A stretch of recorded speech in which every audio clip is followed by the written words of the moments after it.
সারা বছর তো নানা ধরনের কাজ থাকে। মাঝে মাঝে শরীরটা ভালো থাকে, মাঝে মাঝে খারাপ থাকে। তাই মাঝে মাঝে ঘরটা পরিষ্কার করা হয়, আবার মাঝে মাঝে কোথাও কোথাও পরিষ্কার করা আসলে হয় না ঠিকমতো। তাই বছরে একবার একটু ঘরটাকে ডিপ ক্লিনিং না করলেই নয়। ঘরের আনাচে কানাচে সব জায়গায় পরিষ্কার করা আবশ্যক। কারণ আমরা তো সবাই জানি পরিষ্কার পরিচ্ছন্নতা ঈমানের অঙ্গ। আমিও বছরে একবার অন্তত চেষ্টা করি পুরো ঘরটাকে ডিপ ক্লিনিং করতে। অন্য সময় যাই করি না কেন, অন্য সময় তো রেগুলার বেসিসে যেই কাজগুলো করা হয় সেগুলো করতেই থাকি, কিন্তু বছরে একবার একদম আনাচে কানাচে পরিষ্কার করে ফেলি। আপনারা কে কে এই কাজটা করেন একটু বলবেন তো। আমাদের বাঙালিদের একটা অভ্যাস আছে, ঈদ উপলক্ষে আমরা সাধারণত ঘর পরিষ্কার করে থাকি। তাই আমিও একইভাবে ঈদ উপলক্ষে আমার ঘরটা পরিষ্কার করে নিচ্ছি। আমি যেটা করছি, রমজানের আগেই আমার ঘরটাকে পরিষ্কার করে নিচ্ছি, যেন রমজানে আমি আমার ইবাদাত এবং ইফতার অন্যান্য কাজের দিকে মনোযোগ দিতে পারি। কারণ ঘরটা যদি তখন পরিষ্কার করতে যাই, রোজা রেখে সব কিছু সামলিয়ে ঠিকভাবে ইবাদাত আর করা হয় না। এবার ইচ্ছে আছে একটু কোরআনও পড়ব, যদি আল্লাহ আমাকে হেদায়েত দান করেন এবং আল্লাহর যদি রহমত হয় তাহলে ইনশাল্লাহ একটু কোরআনও পড়ব।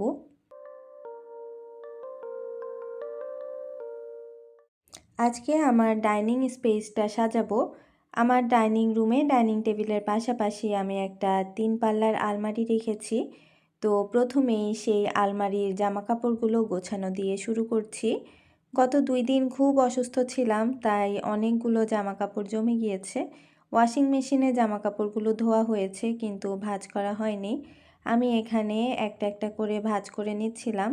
শুরুতেই আমি আমার ওই যে বলেছি 3 পাল্লার আলমারিটাই গোছাবো এবং আপনাদেরকে দেখাবো আমার আলমারির মধ্যে মোটামুটি কি আছে এবং কিভাবে কি গুছিয়েছি। তো একটা বেড কাভার ধুয়েছিলাম। এই বেড কাভারটা গত 2 দিন ধরে এভাবে পড়েছিল। আমাদের ঘরবাড়ি যতটা পরিষ্কার গোছালো মনে হয়, সব সময় কিন্তু গোছালো থাকে না। আমরা হয়তো ভালো জিনিসগুলোই আপনাদের সাথে শেয়ার করি, অনেক সময় কিন্তু অগোছালোও হয়ে যায়। যারা একা হাতে সংসার সামলান তারা জানেন, নিজে অসুস্থ হয়ে গেলে আসলে ঘরের আর কোনো কাজই এগোতে চায় না। এই হলো আমার আলমারি। এখানে আমার সবগুলো বেড কাভার আছে। এই যে আপনাদেরকে দেখিয়ে দিচ্ছি। এবং এটার উপরের তাকে আমি বাবুর কিছু কাঁথা এবং আমাদের কিছু এক্সট্রা জিনিস রেখেছি যেগুলো সবসময় প্রয়োজন হয় না। আবার কিছু তোয়ালেও আছে, সেগুলো রেখেছি, গামছা রেখেছি। মানে এক্সট্রা কিছু জিনিস আমি রেখেছি, সেগুলোও ভাঁজ করে রেখেছি। আর একদম নিচের তাকে আমি আমার কমফোর্টার, কম্বল, এরকম শীতকালীন কিছু জিনিস রেখেছি। এই পাশটাতে হ্যাঙ্গার দিয়ে আমি আমার কিছু সুতি শাড়ি রেখেছি।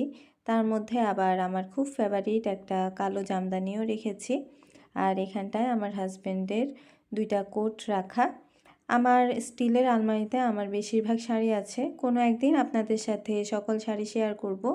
আর এই শাড়ির নিচে একটা তাক আছে, সেখানে আমি আমার সবগুলো ব্যাগ, পার্স রেখেছি।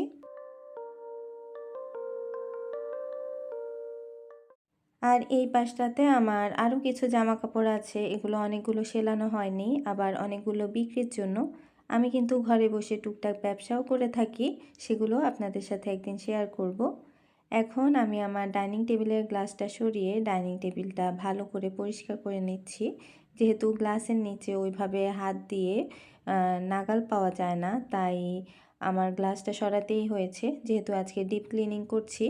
এবার পাশে গ্লাসটা রেখে গ্লাসটাও ভালো করে মুছে নিচ্ছিলাম, উপরে এবং নিচের 2 দিকেই।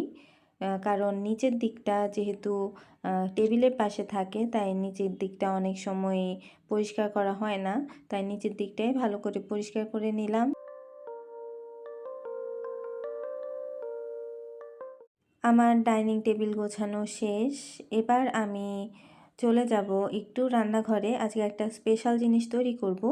মাত্র 3টা উপাদান দিয়ে আমি একটা পারফেক্ট কাস্টার্ড তৈরি করব। এটার রেসিপি আমি আমার চ্যানেলে দিব। এখানে আর রেসিপি দিচ্ছি না, তাহলে ভিডিওটা অনেকটাই বড় হয়ে যাবে। এই তো কাস্টার্ড রেডি। কাস্টার্ডের লুকটা কতটা সুন্দর দেখুন তো।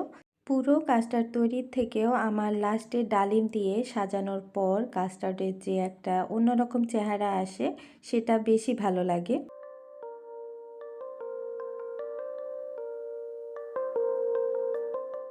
এখন ডাইনিং টেবিলের পাশে রাখা আমার 3 পাল্লার বড় আলমারিটা মুছে নিচ্ছি।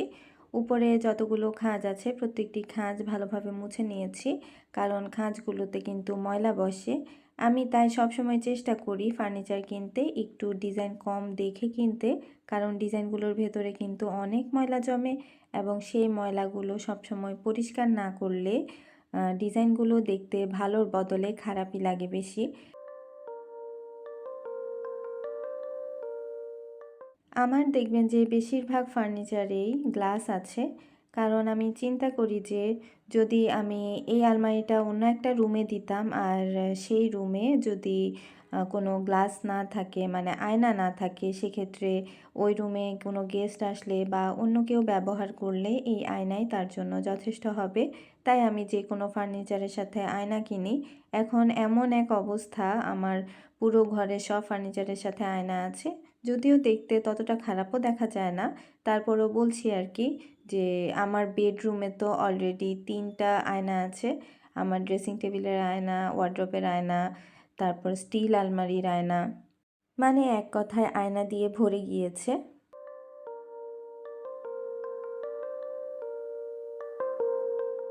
এই তো এবার ডাইনিং টেবিল তো আমার রেডি করা শেষ। আমি ডাইনিং টেবিলের চেয়ারগুলো পরিষ্কার করে নিচ্ছি। চেয়ারও একইভাবে আমি প্রত্যেকটা খাঁজে খাঁজে পরিষ্কার করে নিচ্ছি।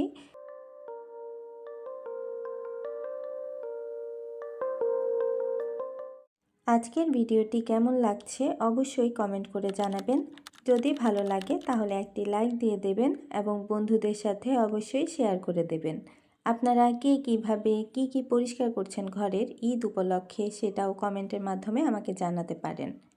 নিয়মিত ভিডিও পেতে এবং আমাকে আরও উৎসাহিত করতে আমার এই চ্যানেলটিতে সাবস্ক্রাইব করার অনুরোধ রইল।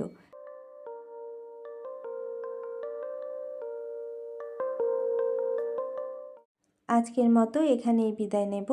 সবাই ভালো থাকবেন, সুস্থ থাকবেন, সবাই সবার জন্য দোয়া করবেন। আমার পক্ষ থেকে আপনাদের সবার জন্য অনেক অনেক দোয়া এবং শুভেচ্ছা রইল। ধন্যবাদ।